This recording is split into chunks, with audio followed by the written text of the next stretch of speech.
17절에 보시면 자녀이면 또한 상속자 곧 하나님의 상속자여 그리스도와 함께한 상속자니 우리가 그와 함께 영광을 받기 위하여 고난도 함께 받아야 할 것이니라. 생각하건대 현재의 고난은 장차 우리에게 나타날 영광과 비교할 수 없도다. 여기 보면 고난이란 말이 있습니다. 우리가 하나님의 자녀가 되었지만 또 하나님의 자녀가 되어서 우리가 천국의 그 하나님의 그 유업 상속을 받는 자로 상속자로 또 우리가 이 특권을 누리고 있지만 그리스도와 함께 그 상속자니 예수 그리스도와 함께 우리가 하나님의 이 상속자가 되었다는 것입니다. 그러나 상속자가 되었으니 우리가 그와 함께 영광을 받기 위하여 다시 말해서 하늘의 이 영광스러운 이 상속을 받기 위하여 또 우리가 이 땅에 살아가는 동안에 우리 그리스도인에게 하나님의 자녀에게는 고난도 함께 받아야 할 것입니다. 그러면서 생각하건대 현재의 고난은 장차 우리에게 나타날 영광과 비교할 수 없도다. 이 말씀을 기록한 때는 이 사도 바울이 로마에 들어가기 전에 이 다시 말해서 제수의 몸으로 이 로마에 들어가겠지만 그리고 그 당시에 이 복음을 전하다가 예수를 믿는 사람들이 큰 박해를 받았어요. 그 당시에 신앙생활을 한다는 이 초대교회 예수님이 십자가에 운명하시고 난 이후에 한 30년 그때 기록이 된 성경이거든요. 그러니까 그 당시에 많은 성도들이 고난을 받고 핍박을 받고 흩어진 그런 때였습니다. 그때에 성도들이 신앙생활을 한다는 것이 얼마나 힘들고 어려웠는지 참으로 예수를 믿고 순교를 각오를 해야만이 믿을 수 있는 그 시대에 그래서 많은 고난과 어려움 가운데 있는 그때에 바울 사도가 이 로마서를 기록해서 로마로 내가 들어갈 거다. 이 로마에서 그 들어갔을 때 이 또한 그리스도인들이 그 많은 핍박을 받았어요. 그들에게 보내는 서신입니다. 그러면서 오늘 이 본문의 말씀에 보면 양자됨의 이 은혜, 예수를 믿는 우리는 하나님의 양자가 되었다라고 바울 사도는 선포하고 있는 것입니다. 그래서 바울 사도는 믿음으로 말미암아 구원받은 성도들 하나님의 자녀가 되었다는 사실을 우리는 하나님의 양자가 되었다 라고 말씀하고 있습니다. 양자라는 의미는 여러분이 잘 알다시피 입양을 받았다. 오늘날 말하면 옛날에는 양자라는 이런 단어가 많았지만 오늘날은 입양이라 그러잖아요. 입양이란 이 말은 나를 낳아준 부모가 아님에도 불구하고 나를 자신의 자녀로 받아들이는 것을 양자라, 입양이라. 너는 나의 자녀가 되라. 그러면서 법적으로 호적에 올려서 내가 너를 낳지 않았지만 피 한 방울 썼지 않았지만 너는 나의 자녀다고 법적인 효력을 나타낼 때 입양, 양자되었다 이렇게 말합니다. 그래서 오늘 이 본문을 통하여서 양자됨 이것은 신학적 용어로 사용하고 있는 거예요. 양자됨의 은총에 대하여 우리가 은혜를 나누고자 원합니다. 우리가 구원을 받았다는 것, 예수 그리스도를 믿음으로 말미암아 구원을 받았다라는 이 말의 근본적인 의미는 우리가 하나님의 자녀가 되었다. 구원을 받았다 이 말은 하나님의 자녀가 되었다. 바울 사도는 한 단계 더 높여서 우리는 하나님의 양자가 되었다라고 말하고 있어요. 비록 우리가 하나님의 창조를 받았지만 원초적인 인간의 죄로 말미암아 원죄와 자범죄로 말미암아 우리는 예수를 믿기 이전에 하나님과 단절된 상태에 있었던 것이죠. 그래서 죄로 말미암아 모든 인간은 한평생 하나님과 무관하게 살다가 지옥의 멸망으로 들어가게 되는 것이 인생이에요. 그러나 하나님의 은혜로 오늘 우리들은 예수 그리스도를 믿고 예수 그리스도께 우리의 죄를 고백하며 죄의 용서함을 받고 예수님을 내 마음에 영접할 때에, 믿을 때에 우리는 하나님과 단절된 관계가 이제는 사라지고 하나님과 화목된 관계, 하나님과 한 가족 되는 관계, 하나님의 자녀 되는 관계, 하나님께로부터 나를 양자 삼아 주시는 이 관계가 되었다고 말한 이것을 성경에서 구원이라고 하고 영생이라 하고 양자 되었다는 이 말을 쓰고 있는 것입니다. 오늘 우리는 예수님께서 2000년 전에 십자가에 못 박혀 달려 돌아가기 위하여 고난을 받으신 이 한 주간을 고난주간이라 그러죠. 예수님께서 이 땅에 그 십자가를 지시기 위해서 왔다는 거예요. 왜? 죄 많은 우리들을 용서해 주시고 하나님과 단절된 우리들을 화목시키고 지옥 불못에 들어가야 할 내 영혼을 천국으로 건져주시기 위하여 십자가에 못 박혀 달려 돌아가시고 피를 흘려주셨던 것입니다. 그래서 누구든지 예수 그리스도께서 나를 위하여 피 흘려주심을 믿을 때 제 용서함을 받고 하나님의 자녀가 되는 권세를 얻었다는 거예요. 그래서 이 십자가의 사건은 우리에게 주시는 은혜는 첫 번째 우리 죄를 용서해 주시는 제사함의 은총입니다. 우리가 하나님의 특별한 은혜 속에 산다는 것은 내가 하나님께로부터 예수 그리스도로 말미암아 제사함을 얻었다는 거예요. 우리 인생의 근본 문제가 죄 문제거든요. 에덴 동산에서 아담과 하와가 죄를 범하지 않았다면 우리는 이렇게 고난스럽게 살지는 않을 겁니다. 그래서 모든 인류는 누구에나 다 죄가 있는 거예요. 그런데 이 문제를 해결해 주시기 위해서 십자가에서 피를 흘려주셨다. 이게 제사함의 은총. 그러므로 우리가 그리스도인이 되었다는 것, 하나님의 하늘의 신령한 복을 받았다는 것은 내가 제사함을 받았다는 이 은혜가 가야 됩니다. 두 번째로 이 십자가의 고난에서 우리가 받는 은혜는 하나님의 자녀가 되었다는 은혜입니다. 예수님이 날 위하여 십자가에 피를 흘려주심으로 그것을 믿을 때에 우리는 구원을 얻었고 제사함을 받고 하나님의 자녀가 됐다는 거예요. 바울서는 우리는 하나님의 양자가 되었다. 입양이 되었다는 거죠. 오늘은 십자가의 그 은혜 속에 우리가 양자됨의 은총을 살펴보려고 합니다. 이 양자됨의 이 방법은 어떻게 해서 우리가 양자가 된가? 이것은 오직 성경에서 하나밖에 뿐이라. 예수님이 날 위하여 고난당하시고 피를 흘려주신 그 십자가에 못 박혀 달려 돌아가심이 믿어지는 것. 예수를 믿는 것 외에 다른 방법이 없어요.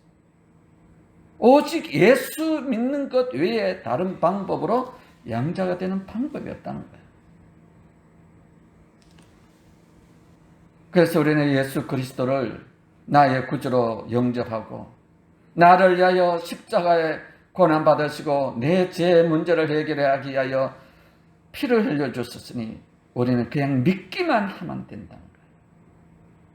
그때 우리의 죄를 고백하면 우리 죄가 깨끗이 용서를 받는다. 그때 우리 죄가 제사함을 받는 동시에 우리는 하나님의 자녀로 거듭나게 됩니다. 중생하게 된다.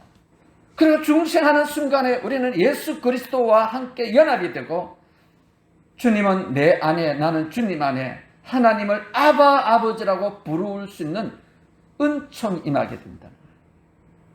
이 모든 것을 우리 안에 역사하는 성령으로 말미암아 이루어진다는 거예요.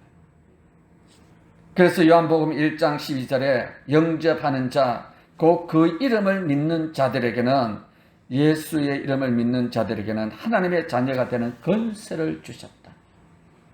양자 되는 것, 하나님의 자녀가 되는 것, 예수를 믿는 것 외에는 방법이 없고요. 갈라디아서 3장 26절에도 너희가 다 믿음으로 말미암아 그리스도 예수 안에서 하나님의 자녀가 하나님의 아들이 되었다고 말했습니다. 그렇다면 양자되는 경로는 어떻게 되는가? 하나님께서는 창세전에 그리스도 예수 안에서 우리를 예정해 놓으셨다. 택해 놓으셨다. 우리가 이미 태어나기 전에 하나님이 계획 속에 우리를 양자 삼으려고 계획을 미리 다 해놨다는 거예요. 우리가 예수를 믿기 이전에 이미 하나님께서는 창세전에 우리 신규찬이는 하나님의 자녀로 이미 예정을 해놨다는 거예요. 택해놨다는 거예요. 그래서 우리는 예수를 안 믿어서는 안 되는 사람이에요. 무슨 발버둥을 쳐도 하나님이 택한 자는 강권적으로 당겨오는 거예요. 다시 말해서 바울 사도가 예수 믿는 자를 핍박하고 예수 믿는 사람들이 모인 이 교회를 불태우고 잔멸시키려고 말 타고 가는데 하나님이 이미 창세전에 바울 사도를 하나님의 자를 택해놨기 때문에 그 다메섹 도상에서 거꾸러지는 거예요. 이게 은혜잖아. 하나님이 예정하시고 택해놨다. 택한 이 백성들을, 택한 자녀들을 때가 되면 하나님이 불러주세요. 귀찮아. 그러면 안 된다. 너는 교회 가야 된다. 예수 믿어야 된다. 그래서 누구를 통해서든지 어느 날 길을 가다가 아니면 한번 교회 가볼까? 아니면 누가 한번 교회 초청잔치에 가볼까? 누가 한번 전도하는데 아니면 몸이 아파서 하여튼 그 하나님의 부르시면은 다양합니다. 하나님이 때가 되면 하나님의 백성을 불러요. 이걸 소명이라 그러죠. 하나님의 자녀를 불러요. 부르시고 그리고 부르신 그 성도를 통해서 복음을 들을 때, 예수의 말씀을 들을 때, 하나님의 말씀을 들을 때 자기 속에 있는 죄악을 깨닫게 하시고 십자가 아래 그 죄를 고백해. 나는 죄인입니다. 나를 위하여 십자가에 못 박혀 달려 돌아가신, 나를 위하여 고난받으신 예수 그리스도를 믿사오니 내 죄를 용서해달라고 고백을 하게 되는 거죠. 우리의 죄를 고백할 때 예수 그리스도께서 우리의 죄를 위하여 피를 흘려주시니 그 피로 말미암아 우리 죄가 깨끗하게 씻겨질 때에 하나님께서 너는 죄인이 아니라 의로운 다, 그걸 칭히 의로운 자가 되었다, 칭이라. 그리고 너는 나의 아들이 되었다고 선언을 해주는 거죠. 그 순간에 우리는 중생했다, 거듭났다, 이렇게 말하는 거예요.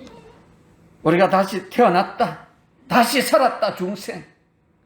거듭났다, 다시 예수의 자녀, 하나님의 자녀로 태어났다. 이걸 양자되었다 이 말이죠. 양자된 우리들을 하나님께서, 하나님의 자녀된 우리들을 천국 가는 동안에 우리를 오늘처럼 또 불러서 성화시켜주는 거지. 그래서 우리는 하나님의 자녀로 태어났으면 성화의 길로 가는 이 여정이에요. 이 가는 길이, 성화에 가는 길이 고난스러울 때도 많다 이거지. 바울 사도는 예수 믿고 하나님의 자녀로 태어난 성도들이 믿음 생활하면서 핍박을 받고 낙심하고 좌절하고 역경 가운데 있을 때에 이 로마서를 보내면서 당신은 하나님의 자녀로 태어나지 않았냐? 하나님의 양자가 되지 않았느냐? 하나님의 양자의 축복이 무엇인지를 아느냐? 천국의 유업을 받을 수 있는 하나님의 아버지의 그 상속관을 있다. 상속자다. 그러면서 신앙에서 다시 한번 용기를 내라고 말하고 있는 것입니다. 우리를 양자 삼으심의 궁극적인 목적이 뭔가? 사람들도 일을 하는 목적이 있고 만나는 목적이 있고 공부하는 목적이 있고 다 목적이 있지 않겠습니까? 우리 하나님께서도 우리를 양자 삼으심의 목적이 있다는 거예요. 우리가 구원받는 순간, 거듭난 순간, 양자 되는 순간 하나님은 영원한 우리의 아버지가 됩니다. 아바 아버지. 하나님은 나를 통해서 아버지라고 부르는 그 소리를 듣기 원한다. 아버지. 여러분의 자녀들이 태어났어요. 태어나면 그 아이가 금방 아버지라고 부릅니까? 아니죠.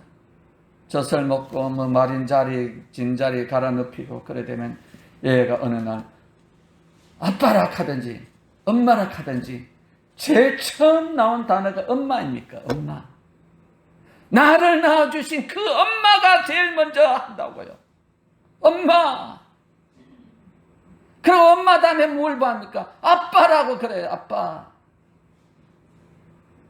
그 말을 들을 때 엄마의 마음, 아빠의 마음이 온 천지를 주고도 이 아이를 바꿀 수가 없는, 너는 내 자녀라는 더 선명하게 그 사랑이 막 쏟아지는 거 아닙니까?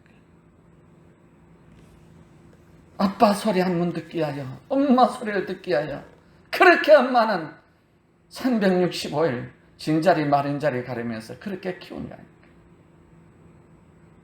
그 아이가 엄마라고 부를 때 엄마는 그동안에 그렇게 고생하면서 키웠던 모든 것이 한순간에 눈 녹듯이 다 사라진 거예요. 바로 하나님께서도 우리를 통해서 아빠, 하나님 아버지, 이 소리를 듣고 싶다. 우리가 하나님의 자녀되는 순간에, 하나님 아버지라고 부르는 순간에 예수 그리스도는 내 안에서 나와 연합이 되어 세상 끝날까지 내가 너와 함께 하리라. 그러면서 우리 안에 계신 그 예수 그리스도로 말미암아 우리의 삶 속에 주님을 닮아갈 수밖에 없는, 예수님의 성품을 닮아갈 수밖에 없도록 우리의 마음을 이끌어 가십니다. 넘어지고 자빠지고 죄 가운데 있어도 그러면서 그 예수 그리스도를 닮아가는, 자녀로 태어나서 살아가다 보면 넘어지고 자빠지지만 결국은 나를 키워주고 나와 함께 했던, 나와 가장 가까이 했던 그 어머니의 성품을 닮아갑니다. 그래서 부전자전, 모전 모녀라 그러잖아요. 엄마는 딸은 엄마를 닮고 아들은 아버지를 닮는다는 거예요. 늘 같이 하니까 닮죠.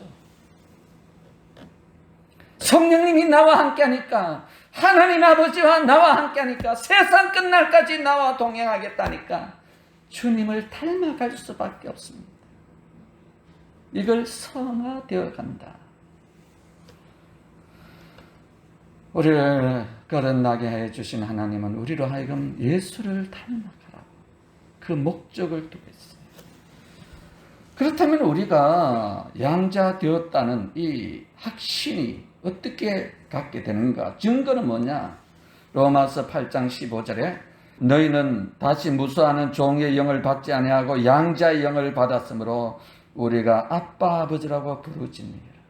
하나님 아버지라고 그냥 서스럼 없이 부르게 된다면 양자의 영을 받았다는, 양자로 거듭났다는, 하나님의 자녀라, 하나님의 자녀가 되었기 때문에 하나님을 향해서 아버지라고 부른다는 거예요.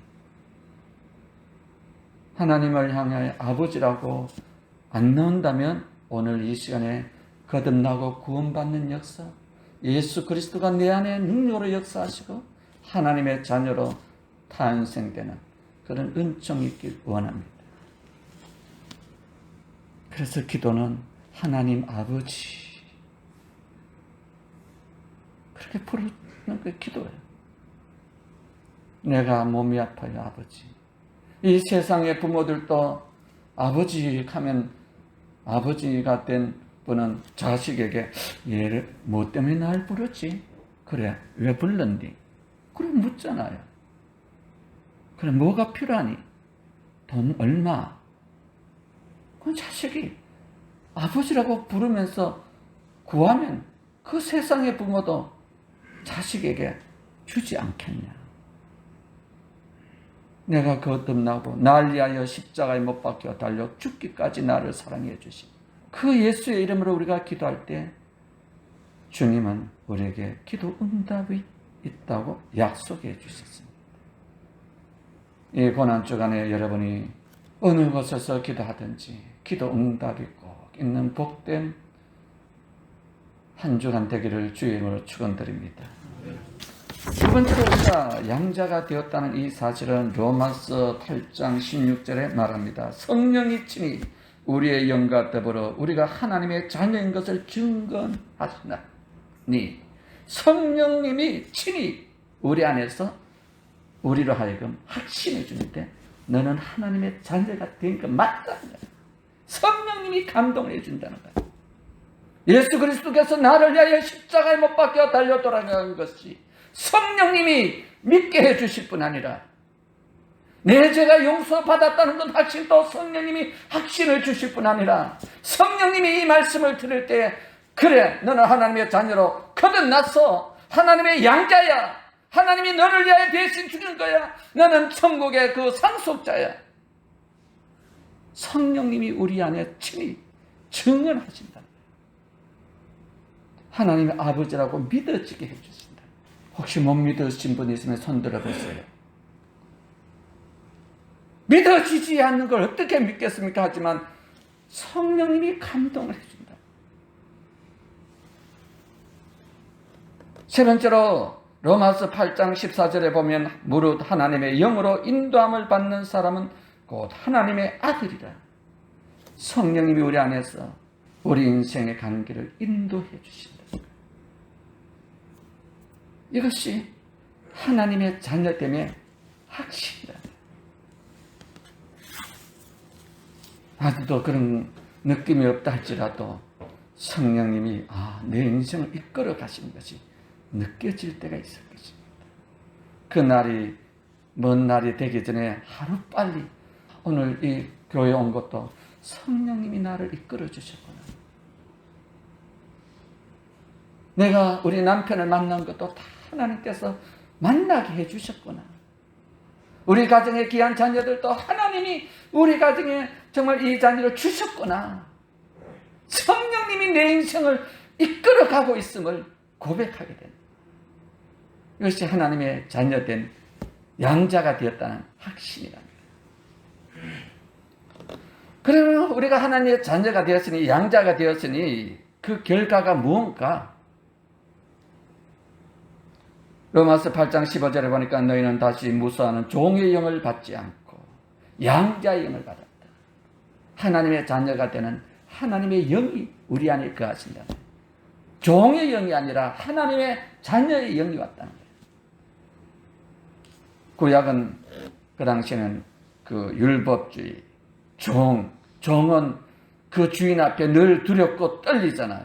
그러나 자녀는 주인 앞에 아버지니까 늘 친근하고 사랑스럽고 아버지에게로부터 무슨 잘못을 해서 용서를 받고 그렇잖아요. 자녀는 아버지 앞에 뭘 잘못해도 아버지는 자식을 용서를 다 해줍니다. 아빠 잘못했어요. 내가 몰라서 깼어요. 수천만의 집안에 무슨 도자기 있어도 5살 난 아이가 우장창 아빠하고 놀다가 깨뿌어. 아빠, 이 고로백자 청자 깨끗다.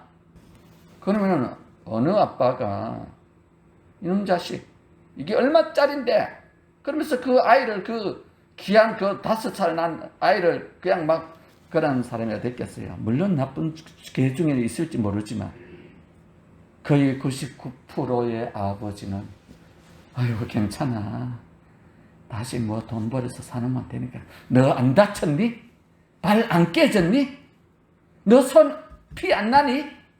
깨진 거는 괜찮지만 너가 다친 것이 아빠는 더 아파. 이게 아버지의 마음이에요. 우리가 하나님의 양자가 되었기 때문에 하나님의 자녀가 되었기 때문에 이 세상을 살아가는 동안에 하나님은 우리를 그처럼 사랑해 주신다. 우리가 더 세상에 온 우주를 준다 할지라도 나는 너와 바꾸지 않는다는 것이 성경의 하나님의 마음입니다. 왜? 아버지니까 되었으니까. 하나님의 자녀가 된 성도에게는 예수 그리스도 이름으로 구하면 아버지께서 귀를 기울여 주시고 들어주신다. 기도 응답의 복이 있다. 그래서 우리 성도들은 무슨 일이 있어도 기도하는 거지. 잘못이 있어도 죄를 지어도 하나님 아버지 앞에 나와 기도하면 언제든지 우리 죄를 용서해 주시고 사랑으로 품어주시는, 다시 한번 우리의 그 상한 마음을 어루만져 주시는, 이것이 성경에 흐르는 핵심이란 거예요.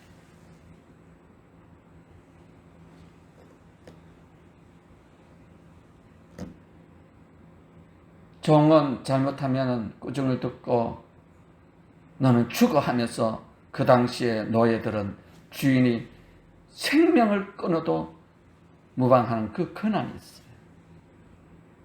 그러나 우리는 종의 이 영을 받은 것이 아니라 양자의 영을 받았다. 누가복음 12장 7절에는 너희에게는 심지어 머리털까지 하나님이 다 세신 바되었다. 하나님이 우리의 모든 것을 다 보호해 주신다는 거죠. 로마서 8장 33절에 누가 능히 하나님께 택하신 자들을 고발하리요. 의롭다 하신 이는 하나님이시니 누가 정죄하리요. 나를 위하여 죽으실 뿐 아니라 다시 살아나신 이는 예수 그리스도시니 그는 하나님의 우편에 계신 자요 우리를 위하여 간구하신 자다. 로마서 8장 35절과 39절은 누가 우리를 그리스도의 사랑에서 끊으리요. 환난이나 공고나 박해나 기근이나 적신이나 이염이나 칼이라도 우리를 하나님의 사랑에서 끊을 자가 없다.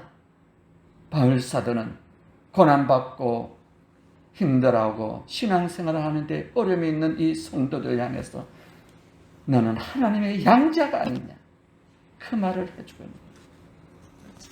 물론 하나님의 자녀로서 잘못된 길로 갈 때는 하나님께서는 그 자식을 사랑하기 때문에 바른 길로 이끌기 위해서 때로는 책망도 하고 징계도 한다는 것이에요. 그래서 히브리서 12장 5절과 6절에 내 아들아 주의 징계하심을 경히 여기지 말며 그에게 꾸지람을 받을 때에 낙심하지 말라. 주께서 그 사랑하신 자를 징계하고 그가 받아들이는 아들마다 채찍질 하심이라. 우리가 하나님의 자녀로 양자가 되었다면 하나님은 우리의 유익을 위해서, 잘 되기 위해서 징계를 한다는 거예요. 꾸지람을 한다는 거예요. 그래서 11절에 보니까 무릇 징계가 당시에는 즐거워 보이지 않고 슬퍼 보이나 후에 그로 말미암아 연단받은 자들은 의와 평강의 열매를 맺느니라. 의와 평강의 열매를 맺는, 우리 하나님의 성품이 그렇다. 그리고 양자된 자에게 하늘의 상속권, 로마서 8장 17절에 보니까 자녀이면 또한 상속자 곧 하나님의 상속자요 그리스도와 함께한 상속자니, 예수 그리스도와 함께 하나님의 상속자가 됐다. 이 얼마나 놀라운 축복입니까? 그래서 바울 사도는 우리가 하나님의 양자가 되었기 때문에, 하나님의 자녀가 되었기 때문에 하나님의 이런 상속을 받을 수 있는 특권을 누렸으니 사랑하는 성도들에게 믿음 생활에 새 힘을 내라고 말씀하고 있는 것입니다. 고난 주간을 보내며 우리가 살아가다 보면, 믿음 생활하다 보면 그리스도와 함께 예수 믿는 것 때문에 신앙생활하다 보면 고난도 따로 온다는 거예요. 그러나 생각하건대 현재의 고난은 장차 우리에게 나타날 영광과 비교할 수 없다. 그러므로 우리가 믿음 생활하다가 낙심치 마시고 하늘의 소망, 우리를 불러주신 그 하나님의 그 건세의 놀란 은혜 속에 힘을 다해 우리가 믿음의 다름질하기를 주의 이름으로 축원드립니다.